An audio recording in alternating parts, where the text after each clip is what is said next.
Hello students, I am Sanjit Kumar Giri.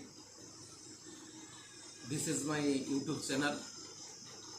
If you see the next videos, then please subscribe my channel.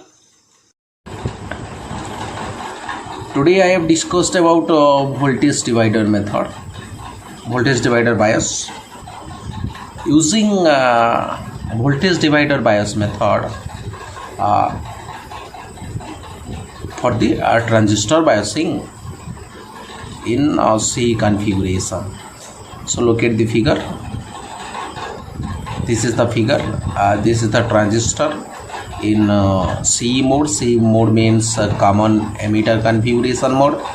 So in this method of transistor, there are two resistors R1 and R2 are connected across the supply voltage VCC to providing the biasing. To provide biasing for the transistor, we apply the two resistors. Both are connected in series. These are connected across the supply voltage VCC. So due to the VCC, this is the base, this is the emitter, and this is the collector. Due to the VCC voltage, base emitter junction is the forward biased junction, and collector base junction is the reverse biased through the resistance R1, R2, Re, and Rn. So the emitter resistance Re provide the stabilization. In the emitter circuit, the resistance is connected. This is known as emitter resistance. Due to the emitter resistance, they are stabilized.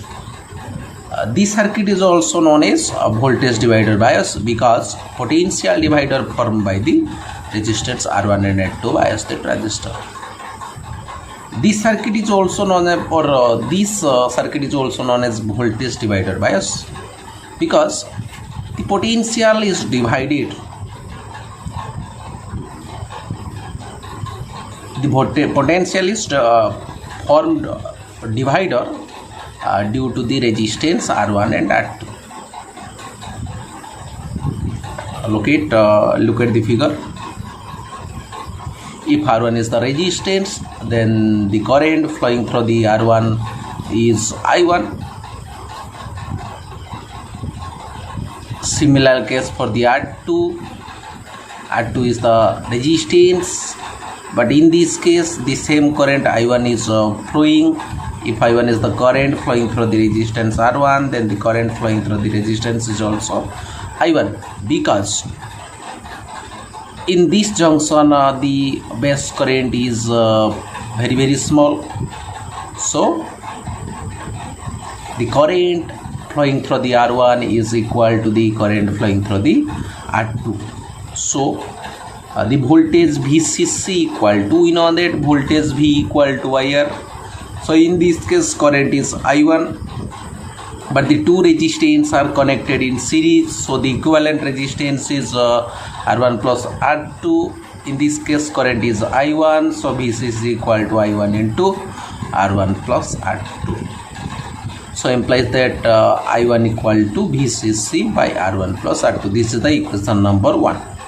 In the similar case for the resistance R2, so we calculate the voltage across the resistance R2. So we know that the current flowing through the resistance R2 is I1. So voltage V2 equal to I1 into R2. So implies that V2 equal to we are already calculate the value of I1 in equation number 1. So putting the value of equation 1 in the above equation, so we get V2 equal to VCC by R1 plus R2 into R2.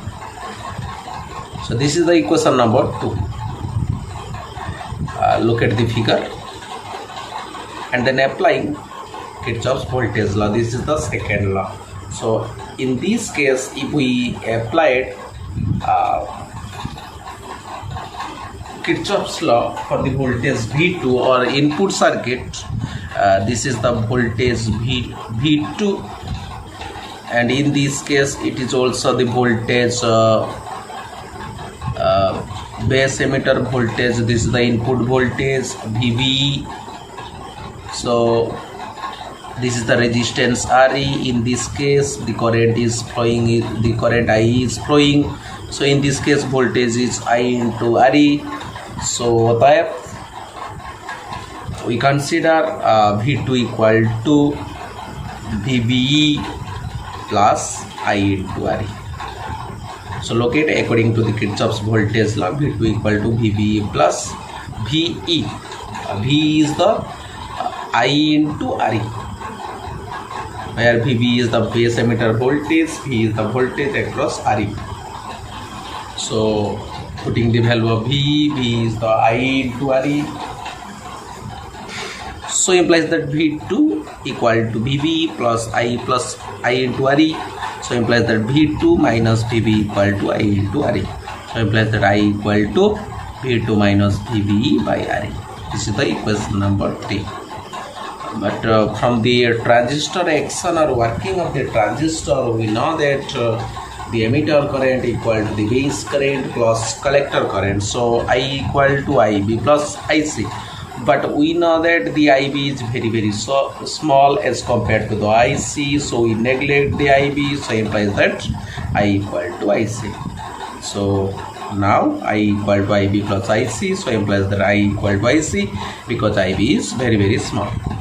So putting this value in equation number 3, that means the value of IC instead of I. So IC equal to V2 minus VBE by RE. So look at the equation. IC is independent of beta and dependent on VB. VB is the base emitter voltage, but beta is the current amplification factor in common emitter mode. So applying Kirchhoff's voltage law to the collector circuit. Look at, this is the collector circuit. This is the source voltage. This is the VC. Due to the VC, the transistor working properly. That means the base emitter circuit is forward biased and base collector circuit is reverse biased. So in this case, this is the IC, this is the load resistance RL.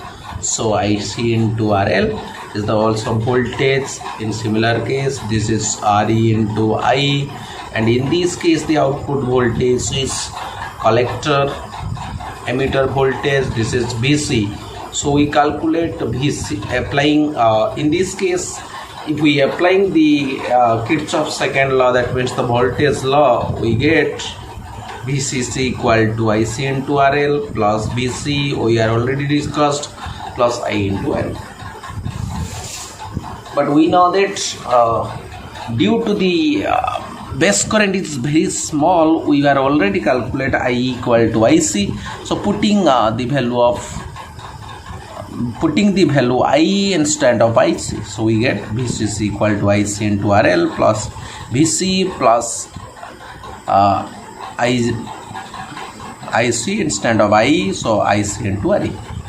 So imply that VCC equal to, look at the right hand side first and third term, taking common IC, so we get IC into RL plus RE plus second term is VC.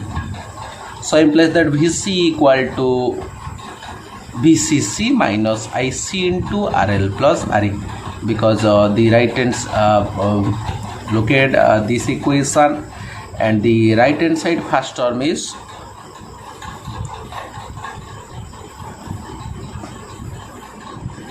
look at the equation, so we get VC equal to VCC minus IC into RL plus RE. So this is the equation number 5. So look at the equation number 4. This is the equation number 4. IC equal to V2 minus VB by RE. So implies that V2 minus VB equal to IC into RE. So implies that V2 equal to VB plus IC into RE. If IC is increases due to the increase in temperature, if temperature is increases, in this case IC is increases. So if IC is increases, then the voltage across RE also increases. So this is the DC circuit to the left of the base terminal of the voltage divided by source can be replaced by Thevenin equivalent circuit as shown in the figure. This is the Thevenin equivalent circuit.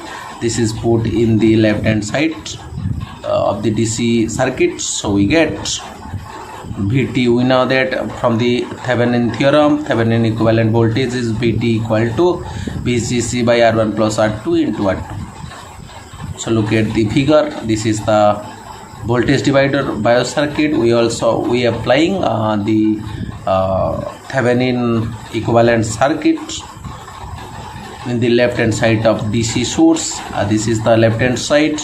So this is the Thevenin. So we get Thevenin equivalent resistance RT is equal to the R1 plus R2 by R1 into R2 by R1 plus R2. So in this circuit we applying Kirchhoff's voltage law to the base circuit. This is the base circuit. Look at, this is the base circuit. So this is the source voltage Vt. So we get Vt equal to IB into RT plus the input voltage is base emitter voltage VB plus across the resistance RE the voltage is I into RE.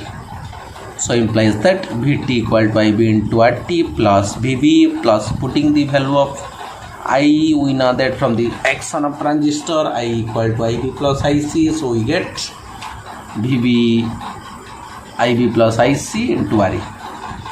So this is the equation number 9. So differentiating both sides of equation number 9 with respect to the IC.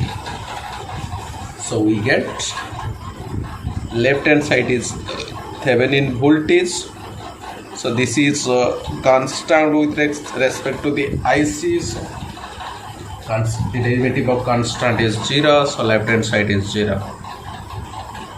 So 0 equal to right hand side constant is RT. So RT into di by DC plus next one is the VB base emitter voltage. This is also 0 plus RE into, this is the RE into derivative of IB with respect to IC plus derivative of IC into with respect to IC is 1. So we get the last term is RE.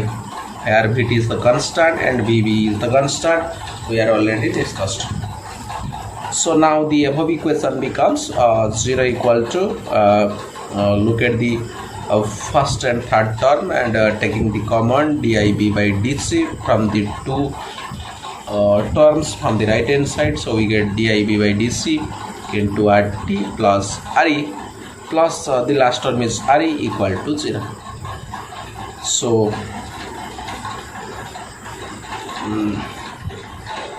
so the right hand side second term is taking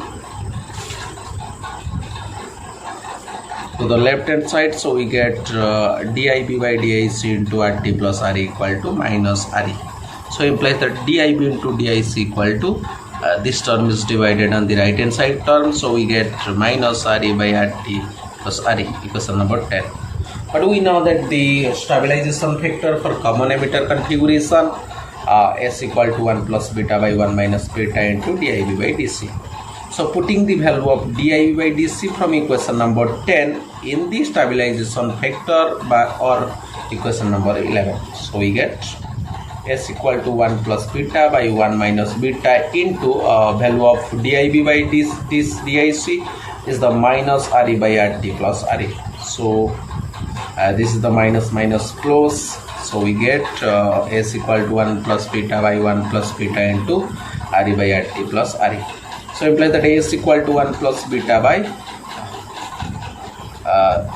if we calculate the this term, so we get RT plus RE plus beta RE whole divided by RT plus RE. So we get S equal to 1 plus beta into RT plus RE whole divided by RT plus RE plus beta RE. So implies that A is equal to 1 plus beta into RT plus RE whole divided by taking the common term. Look at the dividing term, second and third term, RE plus beta RE, taking in this term taking RE, so we get RE into 1 plus beta. So the equation is S equal to 1 plus beta into RT plus RE whole divided by RT plus 1 plus beta into RE. So implies that S equal to 1 plus beta into taking the RT from the bracket term, so we get 1 plus taking the RE from the bracket term, so we get 1 plus RT by RE whole divided by, in this case also taking the RE, so we get 1 plus beta plus RT by RE. This is the equation number 12. If RT by RE is very small, then 1 plus beta plus RT by RE is equivalent to the 1 plus beta, and 1 plus RT by RE is equivalent to 1. So putting this value in equation number 12, so we get S equal to 1 plus beta by 1 plus beta, so S equal to 1. This is the ideal value of S, and it is lead for maximum thermal stability. Due to the thermal stability, if we want to the thermal stability will be maximum, then the value of S is 1. Thank you.